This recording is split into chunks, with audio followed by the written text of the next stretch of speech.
Salam saudara yang terkasih di dalam Kristus. Judul renungan kita hari ini, berbahagia karena Kristus, yang diambil dari Lukas 10 ayat 21 sampai 24. Begini firman Tuhan, pada waktu itu juga bergembiralah Yesus dalam Roh Kudus dan berkata, Aku bersyukur kepadamu, Bapa, Tuhan langit dan bumi, karena semuanya itu Engkau sembunyikan bagi orang bijak dan orang pandai, tetapi Engkau nyatakan kepada orang kecil. Ya Bapa, itulah yang berkenan kepadamu. Semua telah diserahkan kepadaku oleh Bapakku, dan tidak ada seorang pun yang tahu siapakah anak selain Bapa, dan siapakah Bapa selain anak, dan orang yang kepadanya anak itu berkenan menyatakan hal itu. Sesudah itu berpalinglah Yesus kepada murid-muridnya tersendiri dan berkata, Berbahagialah mata yang melihat apa yang kamu lihat.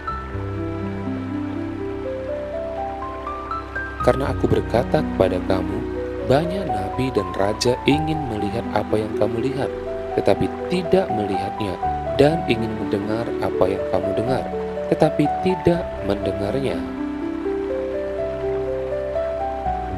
Saudara, ada banyak peristiwa dalam hidup yang membuat kita bahagia. Misalnya ketika lulus sekolah, pertama kali mulai bekerja, lalu menikah, anak pertama lahir, anak lulus kuliah, pertama kali menimang cucu, dan lain sebagainya. Pada bacaan kita kali ini, Yesus merasa bahagia. Sangat jarang kita temukan narasi di dalam kitab Injil yang mengekspresikan kebahagiaan Yesus. Setelah menerima kehadiran 70 murid yang telah selesai melakukan misinya, Yesus merasa bahagia. Apa yang Yesus lakukan ketika ia merasa bahagia? Kesan yang timbul saat membaca ayat 21 dan 22 adalah Yesus berdoa dan mengucap syukur. Dari sini kita bisa simpulkan bahwa hal pertama yang Yesus lakukan ketika merasa bahagia adalah berdoa dan mengucap syukur kepada Allah Bapa di surga. Lalu apa yang menyebabkan Yesus berbahagia? Pertama, bukan hanya karena murid berhasil melakukan tugasnya, tetapi yang utama adalah karena Allah berkenan menjadikan berita tentang kerajaan Allah didengar oleh semua orang, khususnya oleh kaum marginal di tengah-tengah masyarakat Yahudi pada waktu itu. Kedua, pengharapan mesianik yang dinubuatkan sejak zaman para nabi telah digenapi dalam diri Yesus Kristus, dan dengan demikian kasih dan kehadiran Allah dapat dirasakan oleh semua orang. Kebahagiaan yang Yesus rasakan tidak ingin ia rasakan sendiri saja.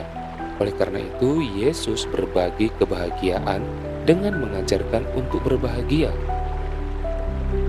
Karena murid-muridnya bisa merasakan secara langsung kehadiran Mesias dan suasana kerajaan Allah diwujudkan melalui pelayanan Yesus di tengah-tengah masyarakat Yahudi. Kita pun patut bersyukur dan berbahagia karena keselamatan itu sudah menjadi bagian dalam hidup kita saat ini.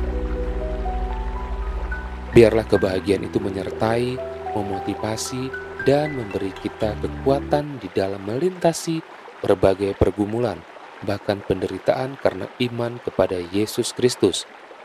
Biarlah kebahagiaan kita juga dapat dirasakan oleh orang-orang di sekitar kita yang belum merasakan kasih Tuhan di dalam Yesus Kristus. Demikian renungan firman Tuhan hari ini. Selamat berbahagia di dalam Yesus Kristus.